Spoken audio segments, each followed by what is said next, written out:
رب العالمين، والصلاة والسلام على أشرف الأنبياء والمرسلين سيدنا محمد وعلى آله وأصحابه ومن تبعهم بإحسان إلى يوم الدين.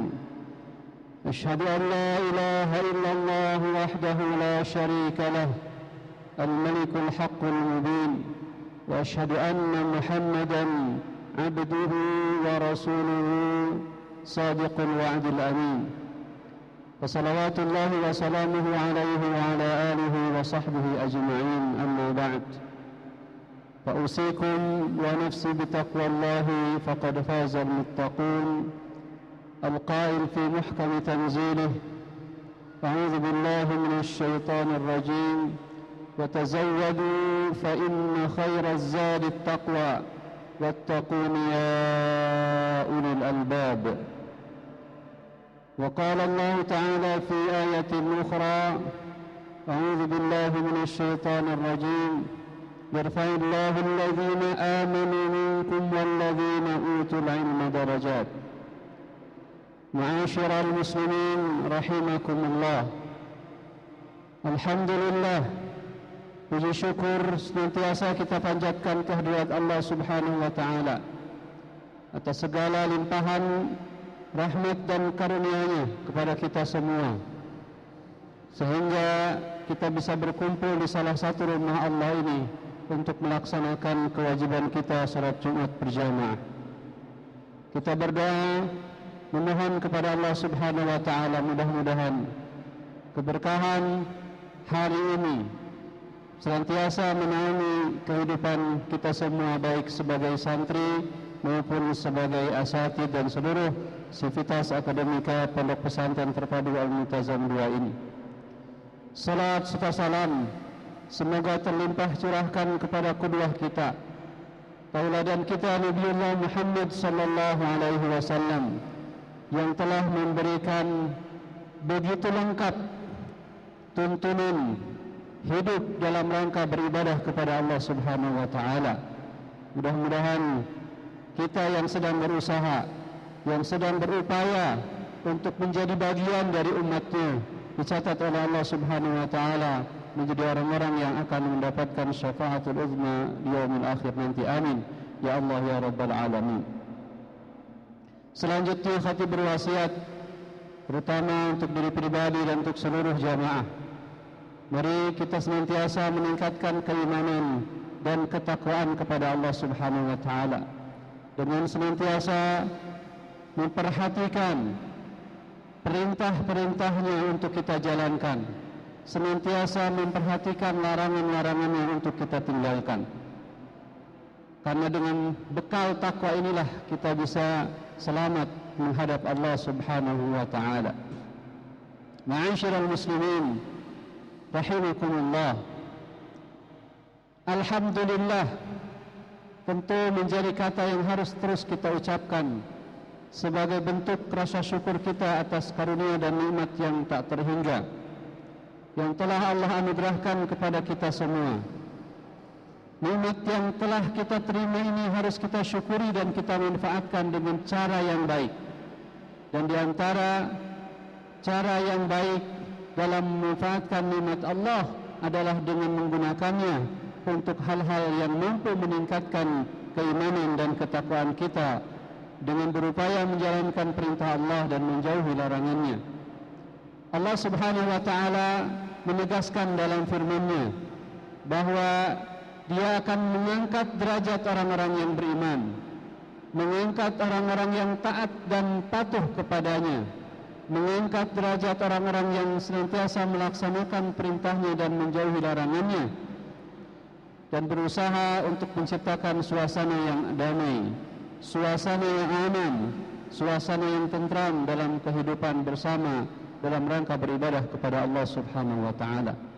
Sebagaimana yang Allah firmankan dalam surat Al-Mujadilah ayat ke-11. A'udzu billahi minasyaitonir rajim.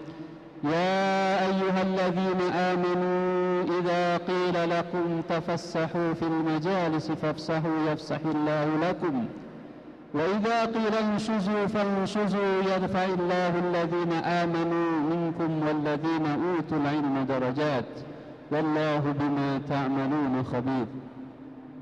Yang artinya, wahai orang-orang yang beriman, apabila dikatakan kepada kalian, berilah kelapangan di dalam majlis-majlis, maka lapangkanlah, niscaya Allah akan memberi kelapangan untuk kalian. Dan apabila dikatakan berdirilah kalian, maka berdirilah, niscaya Allah akan mengangkat derajat orang-orang yang beriman di antara kamu dan orang-orang yang diberi ilmu beberapa derajat, dan Allah Maha teliti apa yang kamu kerjakan. Hadirin sidang Jumat yang dimuliakan Allah Subhanahu wa taala. Selain keutamaan orang-orang yang beriman, di akhir ayat ini Allah juga mengingatkan kepada kita untuk senantiasa menjadi pribadi-pribadi yang berilmu, yang juga akan diangkat derajatnya oleh Allah dan memiliki posisi yang sama dengan orang-orang yang beriman. Bahkan keimanan itulah yang menjadi basic untuk diangkat derajatnya bagi orang-orang yang berilmu. Dari ayat ini difahami bahwa orang-orang yang mempunyai derajat tinggi di sisi Allah adalah orang-orang yang beriman dan berilmu, terlebih ilmu agama yang menjadi kunci dari segala kebaikan. Maka wajib kita pelajari untuk menyempurnakan amal ibadah kita. Dalam sebuah hadis yang diriwayatkan dari Ibnu Majah, diriwayatkan oleh Ibnu Majah dari Anas bin Malik radhiyallahu anhu, Rasulullah sallallahu alaihi wasallam bersabda, "Talabul ilmi fariidatun ala kulli muslim." Menuntut ilmu itu wajib atas setiap muslim. Maka hukum mencari ilmu adalah fardu ain, karena merupakan perintah dari Allah Subhanahu wa taala yang disampaikan melalui Rasulullah sallallahu alaihi wasallam. Menuntut ilmu menjadi sebuah ibadah bagi kita semua, dan ketika melaksanakannya kita akan mendapatkan dua keutamaan langsung, yakni mendapatkan pahala karena sudah beribadah dan mendapatkan manfaat dari ilmu yang dipelajari. Hadirin rahimakumullah, kunci sukses dalam menuntut ilmu adalah dengan banyak membaca, karena membaca menjadi gerbang utama menuju berbagai ilmu pengetahuan. Bukankah Allah Subhanahu wa taala telah memerintahkan kepada kita melalui ayat yang pertama kali diturunkan kepada Rasulullah sallallahu alaihi wasallam untuk senantiasa membaca dan membaca, Iqra. Akan tetapi tentunya tidak hanya cukup membaca begitu saja, apalagi di era digital seperti sekarang, di mana bacaan terhampar di hadapan kita, maka diperlukan tenaga ahli untuk memberikan verifikasi terhadap apa yang kita baca. Maka bertanya kepada ahli adalah menjadi langkah selanjutnya setelah kita membaca, sebagaimana Allah Subhanahu wa taala sudah arahkan kepada kita, fas'alu ahla dzikri in kuntum la ta'lamun. Maka tanyakanlah kepada orang yang berilmu jika kamu tidak mengetahui. Quran surat Al-Anbiya ayat ke-7.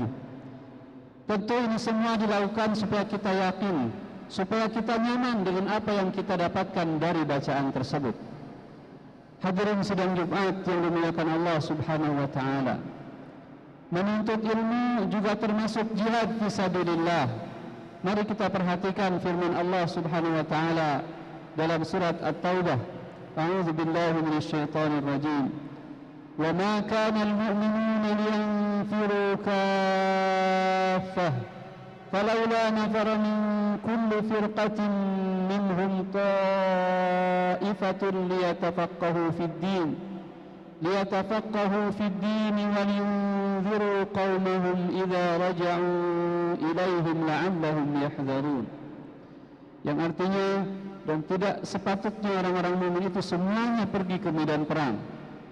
Mengapa sebagian dari setiap golongan di antara mereka tidak pergi untuk memperdalam pengetahuan agama dan untuk memberi peringatan kepada kaumnya apabila mereka telah kembali, agar mereka dapat menjaga dirinya. At-Taubah ayat 122. Dalam hadis Rasulullah sallallahu alaihi wasallam juga menyebutkan bahwa menuntut ilmu adalah bagian dari jihad, sebagaimana yang diriwayatkan oleh Abu Hurairah radhiyallahu anhu. Dia berkata bahwa Rasulullah sallallahu alaihi wasallam bersabda, "Man jaa'a masjidi hadza lam ya'tihi illa li khair yata'allamuhu aw yu'allimuhu fahuwa bimanzilatil mujahidi fi sabilillah, wa man jaa li ghairi dhalik fahuwa bimanzilatir rajul yanzuru ila mata'i ghairi.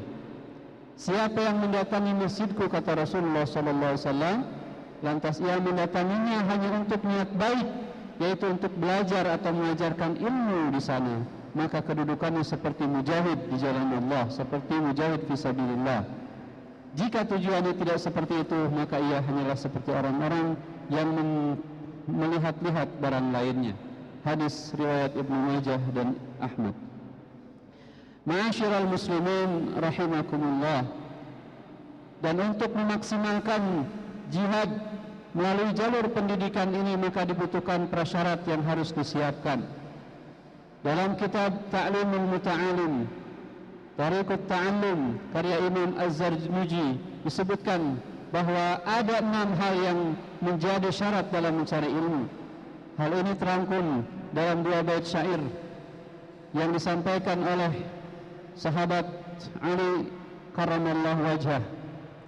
Ala lan tanalul ilma illa bisittatin sa'umbika an majmu'iha bibayan dzaka'in wa hirsin wa istibarin wa bulghatin wa irsyad ustadin wa turi zamanin. Dalam bait syair ini disebutkan syarat pertama seseorang dalam berjihad menuntut ilmu adalah memiliki kecerdasan. Kecerdasan bukan hanya sekadar kecerdasan intelektual, bukan hanya mencakup kecerdasan akal, tapi kecerdasan yang dituntut dalam mencari ilmu juga ada kecerdasan akhlak, kecerdasan emosi, di mana kecerdasan akhlak lebih diutamakan agar ilmu yang dapat diserap atau dipahami bisa dilaksanakan dan dimanfaatkan dengan baik. Syarat kedua adalah al-mujahadah, bersungguh-sungguh dengan memiliki tekad yang kuat dan tidak gampang putus asa dalam menimba ilmu. Hadirin rahimakumullah, setiap perjuangan pasti ada rintangan, maka kekuatan tekad dan kesabaran dalam berjuang inilah yang dibutuhkan supaya kita betul-betul mendapatkan ilmu yang bermanfaat. Yang ketiga adalah bersabar dalam menjalani proses menuntut ilmu dengan tegar menghadapi cobaan dan gangguan yang ada. Kemudian syarat keempat, dia harus siap mengeluarkan biaya. Kita perlu menyadari bahwa setiap perjuangan pasti ada pengorbanan, termasuk perjuangan mencari ilmu. Jangan berharap ilmu yang berkualitas dan bermanfaat jika tidak mau berkorban dengan mengeluarkan biaya untuk kebutuhan ilmu yang sedang kita cari. Kemudian syarat kelima adalah mengikuti petunjuk guru dan ustadz. Hal ini artinya kita tidak boleh belajar tanpa guru, khususnya belajar agama. Dalam mempelajari sesuatu, kita harus mencari seseorang yang memang sesuai dengan bidang keahliannya. Silsilah atau asal-usul ilmu dari guru juga penting untuk diperhatikan, karena jika kita belajar pada orang yang tidak memiliki silsilah atau sanad, kita akan mendapatkan ilmu yang tidak bisa dipertanggungjawabkan keabsahannya. Hadirin rahimakumullah, dengan ilmu yang benar, guru akan memberikan bimbingan serta koreksi jika kita melakukan suatu kesalahan. Selanjutnya, syarat seseorang dalam menuntut ilmu adalah harus menempuh waktu yang lama. Tidak instan, tidak ujug-ujug, tidak tiba-tiba dia menjadi alim dengan belajar dengan waktu yang singkat. Maka sesuai dengan kata-kata bijak bahwa menuntut ilmu itu adalah kewajiban yang harus dilakukan seseorang dari sejak lahir ke dunia sampai ia menuju ke liang lahat. Utlubul ilma minal mahdi ilal lahdi. Ma'asyiral muslimin rahimakumullah. Dari hal-hal yang sudah disampaikan tadi dapat ditarik kesimpulan bahwa belajar atau menuntut ilmu adalah sebuah kewajiban sekaligus ibadah dan jihad yang harus dilakukan seseorang dengan memperhatikan syarat-syarat yang harus dipenuhi. Tidak mudah usaha dalam mencari ilmu, namun tidak boleh pula kita patah semangat untuk mendapatkannya. Al-Imam Syafi'i berpesan untuk kita semua, jika kamu tidak sanggup menahan lelahnya belajar, maka kamu harus sanggup menahan perihnya kebodohan. Saya ulangi kata-kata Imam Syafi'i, pesan Imam Syafi'i untuk kita sebagai orang-orang yang sedang mencari ilmu. Beliau mengatakan, jika kamu tidak sanggup menahan lelahnya belajar, maka kamu harus sanggup menahan perihnya kebodohan. InsyaAllah lelahnya atau berlelah-lelah dalam mencari ilmu, capeknya kita dalam mencari ilmu atau memberikan ilmu, maka semuanya akan menghantarkan kita ke surganya Allah Subhanahu wa ta'ala. Bukankah kita keluar dari rumah untuk mencari ilmu, sudah Rasul janjikan bahwa Allah akan mudahkan baginya jalan menuju surganya Allah Subhanahu wa ta'ala. Man salaka tariqan yaltamisu fihi ilman sahhalallahu lahu bihi tariqan ilal jannah.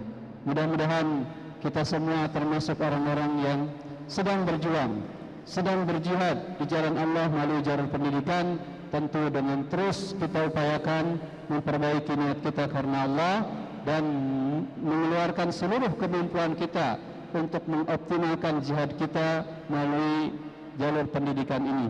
Barakallahu li wa lakum fil Qur'anil azim wa nafa'ani wa iyyakum bima fihi min al-ayati wa dhikril hakim wa taqabbala minna wa minkum tilawatahu innahu huwas samiul alim. Aqulu qawli hadha fastaghfirullahal azim innahu huwal ghafurur rahim. Alhamdulillah, alhamdulillah wa kafa, wa usalli wa usallimu ala sayyidina Muhammadin al-Mustafa wa ala alihi wa ashabihi ahli as-sidqi wal wafa. Ashhadu an la ilaha illallah wahdahu la sharika lah, wa ashhadu anna sayyidina Muhammadan abduhu wa rasuluh. Allahumma salli wa sallim wa barik alaihi wa ala alihi wa ashabihi ومن سار على نهجه إلى يوم القيامة أما بعد. ويا أيها المسلمون، أوصيكم ونفسي بتقوى الله العلي العظيم، واعلموا أن الله أمركم بأمر عظيم، أمركم بالصلاة والسلام على نبيه الكريم، فقال إن الله وملائكته يصلون على النبي يا أيها الذين آمنوا صلوا عليه وسلموا تسليما. اللهم صل على سيدنا محمد وعلى آل سيدنا محمد كما صليت على سيدنا إبراهيم وعلى آل سيدنا إبراهيم، وبارك على سيدنا محمد وعلى آل سيدنا محمد كما باركت على سيدنا إبراهيم وعلى آل سيدنا إبراهيم في العالمين إنك حميد مجيد. اللهم آمين. اللهم اغفر للمسلمين والمسلمات والمؤمنين والمؤمنات الأحياء منهم والأموات إنك سميع قريب مجيب الدعوات ويا قاضي الحاجات. اللهم أعز الإسلام والمسلمين وأذل الشرك والمشركين. اللهم انصر إخواننا المسلمين المجاهدين في فلسطين. اللهم انصر إخواننا المسلمين المجاهدين في كل زمان وفي كل مكان. اللهم وحد صفوف المسلمين وألف بين قلوب المؤمنين وأصلح ولاة أمور المؤمنين برحمتك يا أرحم الراحمين. اللهم أرنا الحق حقا وارزقنا اتباعه وأرنا الباطل باطلا وارزقنا اجتنابه. اللهم أعنا على ذكرك وشكرك وحسن عبادتك. اللهم أعنا على ذكرك وشكرك وحسن عبادتك. اللهم أعنا على ذكرك وشكرك وحسن عبادتك.